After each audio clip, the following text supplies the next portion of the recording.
Hello, my name is Ann DeSantis, and I am the director for the St. Raymond Onotis Foundation for Freedom, Family, and Faith. We are headquartered in the Philadelphia area, and we're all about helping families in crisis, especially those who are affected by divorce and separation. And with me on this presentation, I have Michael Augsberger. He's from the greater Philadelphia area, and he is also the adult child of divorce. He is stuck with his faith through difficult times. And Michael, I would like to welcome you to this podcast and this video. And thanks for having me again. It's great to see you. Thank you. It's great to see you too.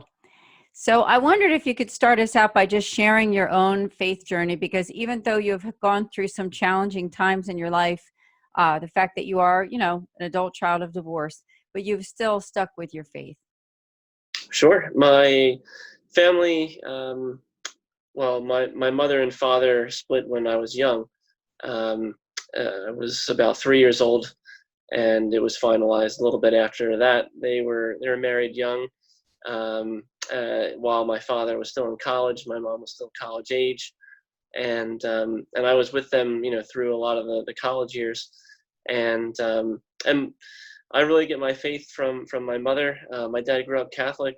They both met at Catholic school, so I really get the faith from her, and from her father, my grandfather, and really just being encouraged through Catholic school.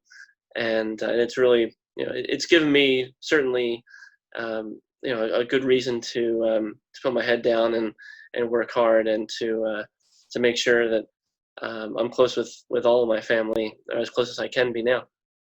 Yeah, I know that you've shared with me that it was a challenging time in your life, but the split up of your parents was not, shall we say, it wasn't a divisive type of a situation where sometimes there's a lot of critical things that happen in the family that cause negativity. I know that in your family, although there was a split, I know that your parents tried to keep it civil.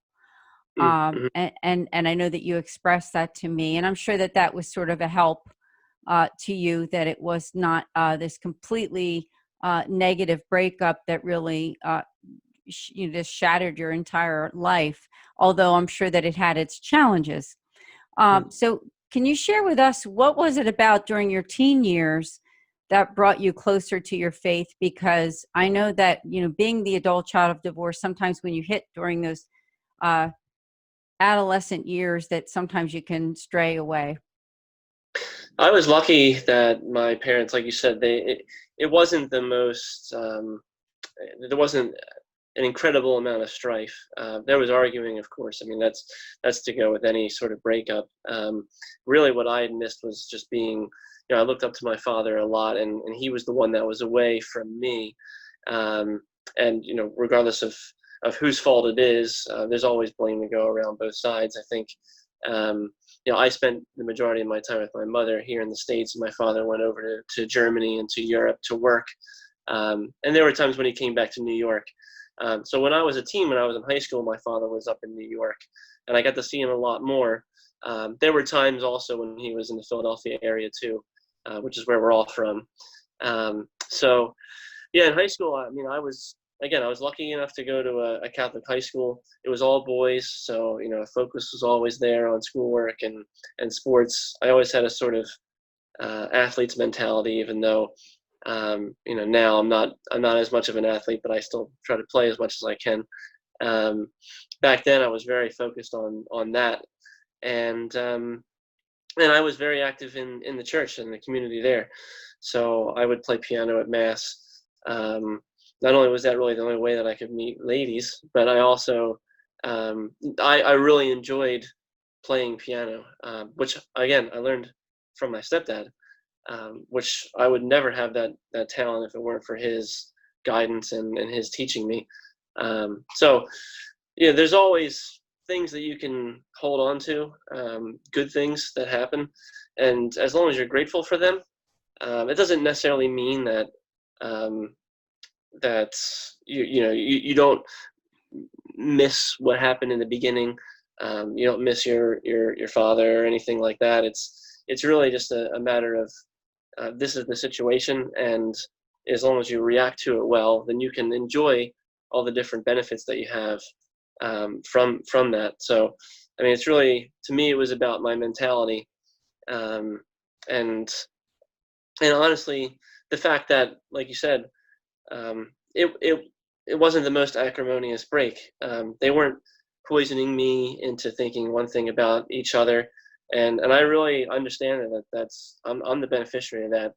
As there's so many children out there that that wasn't the case for, and they grow up with this sort of need to have to forgive for that, and also a sort of mentality that's um, that's not necessarily the most forgiving one.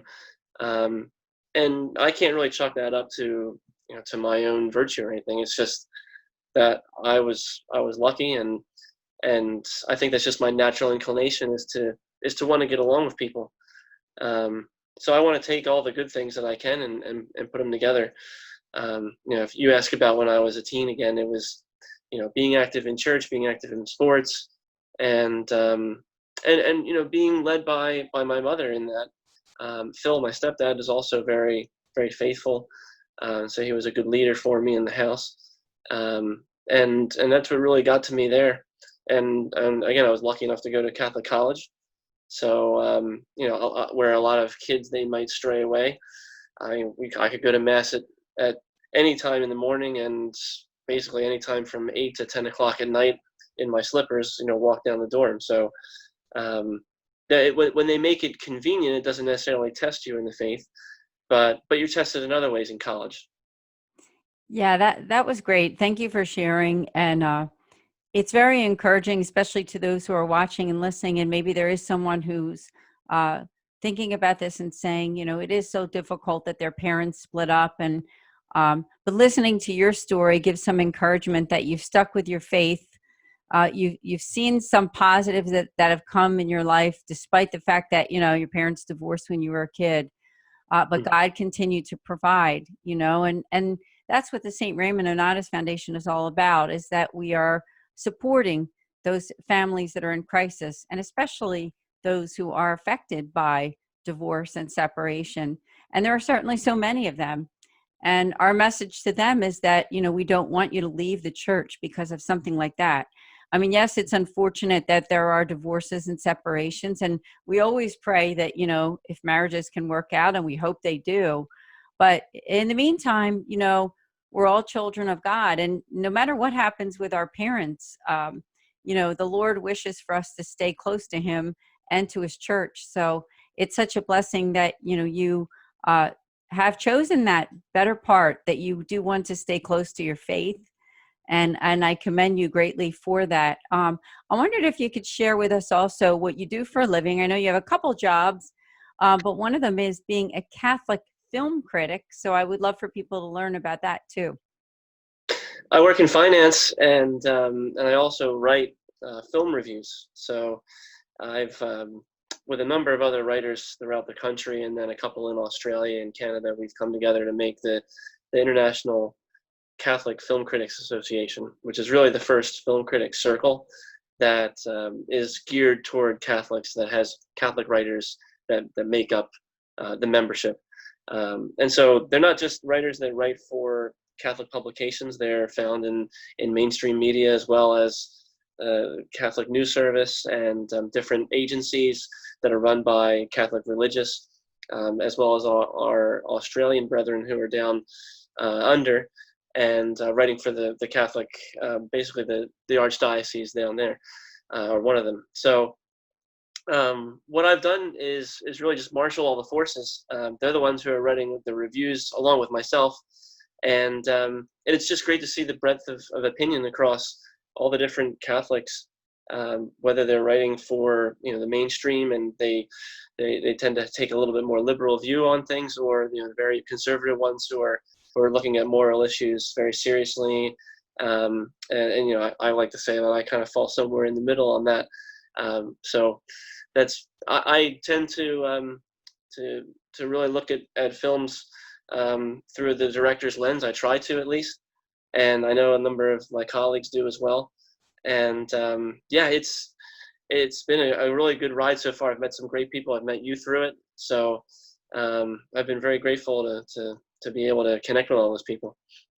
Yeah, it's really amazing. And I want to let everyone know that it's called CatholicFilmCritics.com.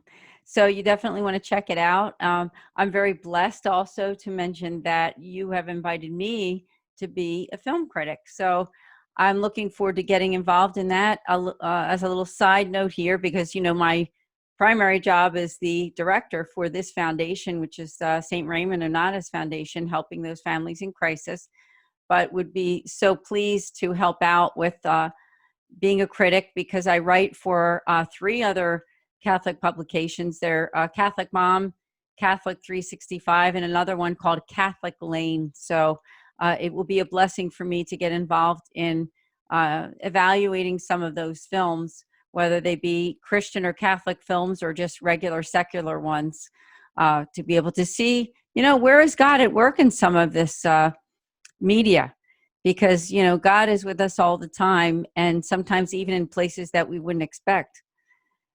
So when we look at good films, we can find God at work and the Holy Spirit too.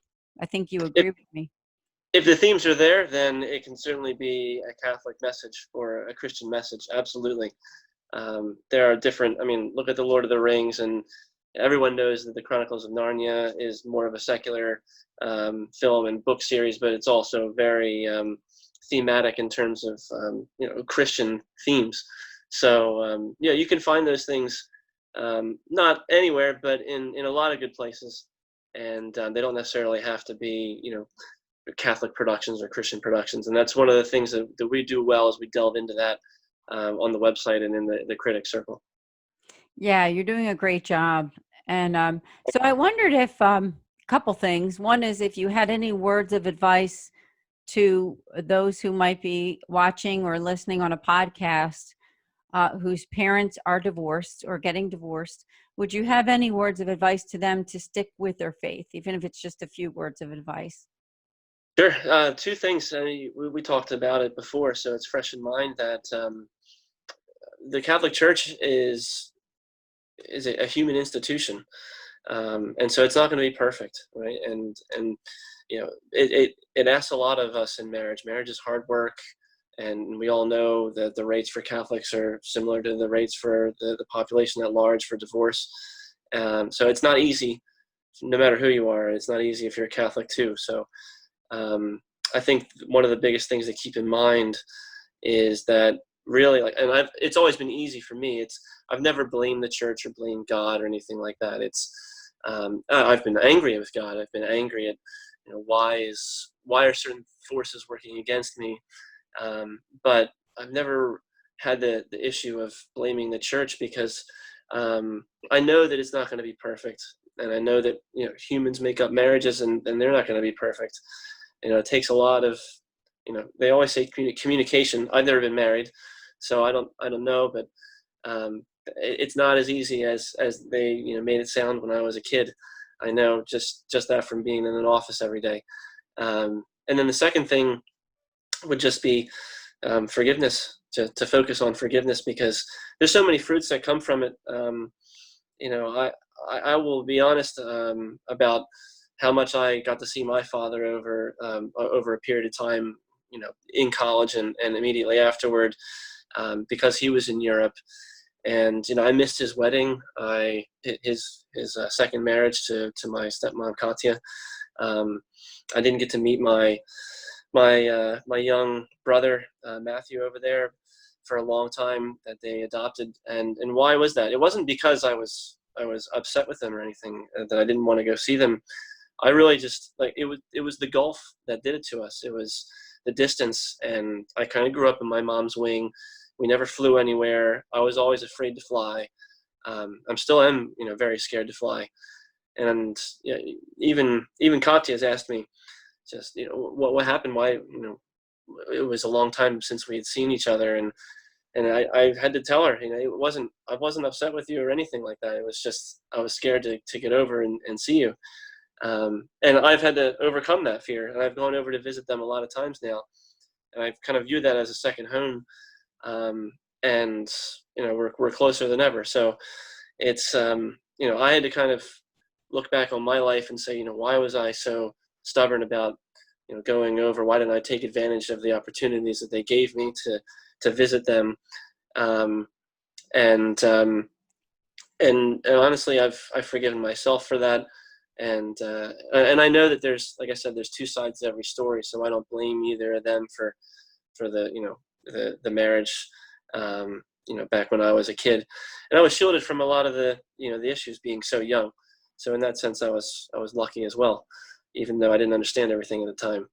So I think if it's not in you to naturally just lean toward forgiveness, I think that comes naturally to me, because I don't want to be at odds with people, and I see the positives so clearly, and I'm lucky. Like I said, the piano, going to visit them over there, being close with everybody, those are major parts of my life, and I wouldn't have them if I had let my anger bubble over, if I had not been more forgiving. Now that's amazing. I appreciate you sharing. And, you said it with such sincerity, and that means a lot. And I know that you are a person who is very close to God, and you wish for others to be too. And I'm amazed and so happy that you have that great relationship with both your parents despite this divorce. So that's good advice for those who are listening here. Michael, thank you. And I wondered, on another note, if you could share on your CatholicFilmCritics.com if there's somebody who's watching or listening who's interested in getting involved and maybe being a critic, if you had any advice there. Sure. We have two options, two avenues, really. If you write, if you're involved in film production, if it's something that's a passion for you, reach out to us. There's a contact on the website there for you to let us know that you're interested, and we can take a look at your work and work with you. The second option for younger writers, for those who don't have the background and are still kind of working at it, we have mentorships. And that's something that was instilled heavily on me, because in the Philadelphia area, there's a critic circle that's taken me under their wing, and I've learned a lot from Stephen Silver, who's been my mentor there, who's one of the premier writers in the Philadelphia area. So it's big of him to give his time, and we have 20 writers on in our critic circle who have expressed interest in doing that, and some of their resumes you wouldn't believe. So. You can learn a lot from them, and they'd be really happy to help. Oh, that's terrific. Thank you so much for sharing. And I invite people who are here with us to go to CatholicFilmCritics.com and learn about Michael and what he's doing, because his name, again, is Michael Augsberger, and doing some amazing work. He's a good friend of the St. Raymond Onassis Foundation. He's also been a guest on another podcast that I'm involved with. It's called Sowing Hope. For those of you who have never listened to that podcast before, you can subscribe at Patchwork Heart Ministry, and also on Podbean if you look up Patchwork Heart Radio. So please do that if you would. He's also going to be a guest on an online TV show that I will be involved with and hosting, called Journeys in Faith. And that's on Fiat Ministry Network. So I invite you to also go there and check out when Michael's going to be a guest. I don't have that off the top of my head, but I know that it's coming up next month, I believe, or pretty soon, right, Michael? Looking forward to that. Oh, yeah. Yeah, so that'll be great. So you got to like on Facebook, Fiat Ministry Network. Now, before we end, also, I want to invite people who are with us on this podcast to please subscribe to our own YouTube channel. It's called Philly Onassis. Perhaps it's where you're listening to this podcast or watching it. So please subscribe, because we have some wonderful podcasts for those who are affected by divorce and separation, and also for families in crisis. So if you subscribe, you click that little bell on YouTube, and then you get the notification for when we go live. So I hope you do that. And we're also on Facebook at St. Raymond Nonatus Foundation for Freedom, Family, and Faith. So Michael, again, I thank you so much for being our guest. Any final words? Well, I know the critics are going to, crush me for my lighting here. I'll get that fixed for our next one. But I really appreciate you having me on. The foundation, what you do for people that have been affected by divorce is great. I know, the board of directors there, we know Mickey, and very, very proud that you represent Philadelphia so well and the church. Thank you so much, Michael. So we're looking forward to having you back again. Maybe this is just part one of you to be a guest with the St. Raymond Nonatus Foundation. I want to also invite people to check out our website too. It's called nonatus.org. That's for our patron saint, St. Raymond Nonatus. It's spelled Nonatus. I'm sure it's on the screen there that you can check it out. And also go to the contact page and send us a prayer request or an email. So again, Michael, I thank you, and I look forward to hosting you again. Thanks, Ann. So for everyone here, we'll see you next time. This is the St. Raymond Nonatus Foundation for Freedom, Family, and Faith.